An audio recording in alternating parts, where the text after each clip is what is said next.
বন্ধুরা, আমি সুস্মিতা ভট্টাচার্য, বাস্তু ভিশনস উইথ সুস্মিতার এই এপিসোডে আপনাদের সকলকে ওয়েলকাম জানাই। ভালো আছেন তো? ভালো থাকতেই হবে আমাদের 2025-এ। ভালো থাকবার জন্য যে পরিবর্তনগুলো আসছে সেগুলোকে একটু জেনে নিয়ে যদি আমরা পদক্ষেপ ফেলতে পারি তাহলে কিন্তু আমরা আরেকটু ভালো থাকতে পারি। দেখুন, আজকেও আমি একটা ইন্টারেস্টিং কিন্তু প্ল্যানেট নিয়ে আলোচনা করব এবং আপনাদের ভীষণভাবে জানবার বিষয়, ভীষণভাবে আগ্রহী আপনারা যে প্ল্যানেটটা নিয়ে জানতে চান বা বড় বড় ট্রানজিশন যেগুলো 2025-এ আছে আপনাদের মধ্যে এই কৌতূহলগুলো আছে জানবার, সেগুলো নিয়ে আজকে চলুন আমরা একটু আলোচনা করি। হ্যাঁ, আজকের আলোচনায় প্রথমেই আমি যেটা বলবো সেটা হচ্ছে অ্যাবাউট স্যাটার্ন, শনি দেবের সম্পর্কে বা বড় ঠাকুরের যে গ্রহ অর্থাৎ স্যাটার্নের যে ট্রানজিশন সেটা নিয়ে আমরা একটুখানি আজকে আলোচনা করি।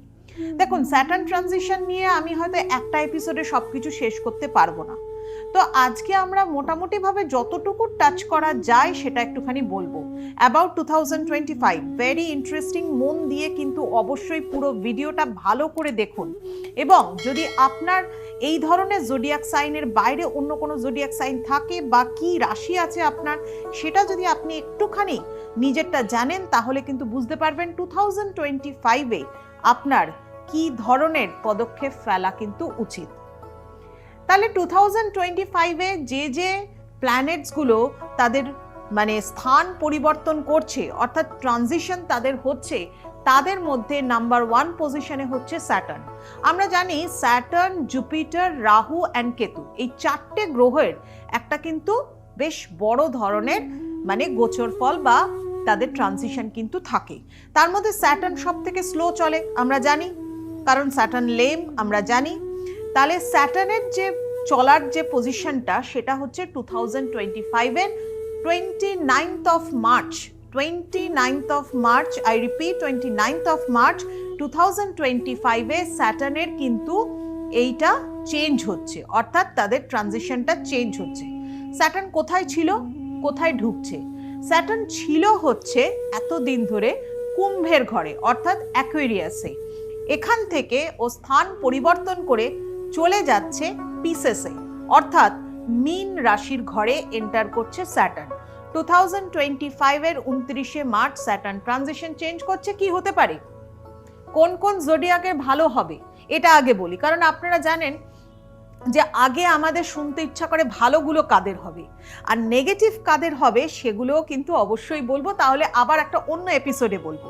তো আজকের এপিসোডে একটু জানিয়ে দিই আপনাদেরকে স্যাটার্নের এই ট্রানজিশনের জন্য ভালো ভালো ফল কিভাবে দিতে চলেছে। স্যাটার্ন ট্রানজিট হলে পরে প্রথম হচ্ছে কয়েকটা জোডিয়াক সাইন রাশির তাদের ভীষণভাবে ভালো হবে। একটা জিনিস মাথায় রাখুন, পিসেস অর্থাৎ মীন রাশির ঘর, মীন রাশির ঘরে যখন স্যাটার্ন তার জায়গা স্থান পরিবর্তন করে আসছে 2025-এর 29th of March, তার সাথে কতটা কম্প্যাটিবিলিটি আছে স্যাটার্নের। মীন রাশির ঘরের যারা জাতক হয় তাদের মধ্যে স্পিরিচুয়ালিটি থাকে, তারা ভীষণভাবে ইনোভেটিভ ক্যারেক্টারের হয়, তারা ভীষণভাবে রিজার্ভ প্রকৃতির হয়, আর এর সাথে স্যাটার্নের কোয়ালিটি হচ্ছে ভেরি ডিসিপ্লিনড, একটা প্র্যাগম্যাটিক নেচার থাকে স্যাটার্নের। তাহলে এই ধরনের যে ব্যাপারগুলো সেটার জন্য কিন্তু অবশ্যই স্যাটার্ন এবং মিনের এই মীন রাশির ঘরে তার কনজাংশন এই জায়গাটা কিন্তু খুব একটা ভালো ফলই দেবে। কিরকম ধরনের, তবে হ্যাঁ খারাপ কিছু আছে, আমি অবশ্যই আগে থেকে বলে রাখি, নেক্সট এপিসোডগুলোতে অবশ্যই সেটা নিয়েও আমি বলবো। তবে যেটা ভালো ফল দেবে সেটা হচ্ছে টরাস, বৃষ রাশির, নেক্সট হচ্ছে ভার্গ অর্থাৎ কন্যা রাশির, নেক্সট হচ্ছে ক্যাপ্রিকর্ন অর্থাৎ মকর রাশির, মীন রাশির অর্থাৎ পিসেস যেখানে গিয়ে স্যাটার্ন বসছে সেই রাশিরও কিন্তু শুভ ফল দেবে। এছাড়াও যারা ক্যান্সারিয়ান আছেন অর্থাৎ কর্কট রাশির জাতক এবং তার সাথে সাথে যারা বৃশ্চিক রাশির জাতক তাদেরও কিন্তু কিছু কিছু ভালো ফল দেবে। যেমন যারা বৃশ্চিক রাশির জাতক আছেন তারা হয়তো বিভিন্ন ধরনের লিগাল হ্যারাসমেন্টের মধ্যে পড়ে রয়েছেন, এই লিগাল হ্যারাসমেন্ট থেকে কিন্তু স্যাটার্ন আপনাকে অবশ্যই 2025-এ বার করে আনবে। হ্যাঁ, একটা ভরসা রাখতে পারেন, লিগাল হ্যারাসমেন্ট বা লিগাল যে কোনো ইস্যুজ আপনার চলছে, কোর্ট কেস চলছে, আপনি কিন্তু ভিক্টরি পেতে পারেন যদি আপনি বৃশ্চিক রাশির জাতক হন বা জাতিকা হন।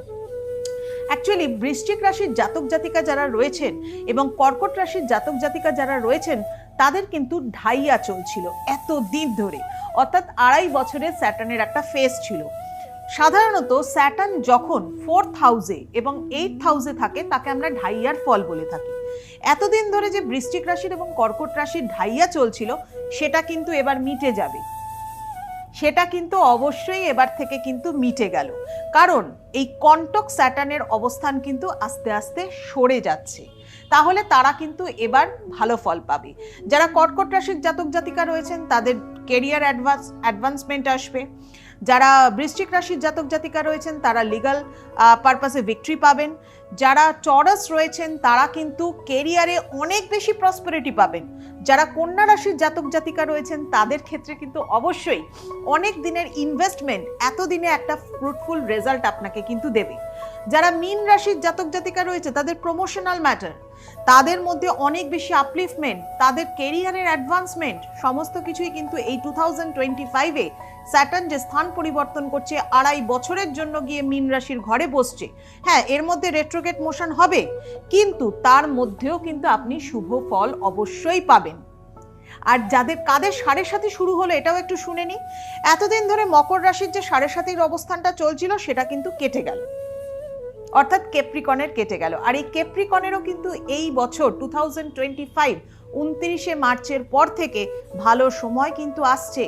আপনি বিভিন্ন জায়গায় কিন্তু বিভিন্ন ধরনের অ্যাসেট প্রপার্টি বা ইনভেস্টমেন্টের জন্য কিছু করতেও পারেন। আর এর সাথে সাথে অবশ্যই বলবো যে 7.5 কাদের শুরু হচ্ছে, মেষ রাশি, অর্থাৎ যারা এরিজ রয়েছেন তাদের কিন্তু 7.5 প্রথম ধাপ শুরু হয়ে গেল। এই বছর 2025-এ কিন্তু 7.5 চলবে মীন রাশি, কুম্ভ রাশি এবং মেষ রাশি। যাই হোক, অনেক কিছু বললাম, স্যাটার্ন নিয়ে আরো অনেক বলার আছে আমার। আপনারা যদি শুনতে চান তাহলে কিন্তু বাস্তব ভিশনস উইথ সুস্মিতার এই এপিসোডগুলো এবং এই চ্যানেলটাকে কিন্তু অবশ্যই সাবস্ক্রাইব করতে হবে। প্রতিদিন নোটিফিকেশন পান, প্রতিদিন ভিডিও পান এবং কিভাবে আগামী পদক্ষেপগুলো ফেলবেন সেটাও কিন্তু জেনে নিন। আজ আসি এই পর্যন্তই, টাটা।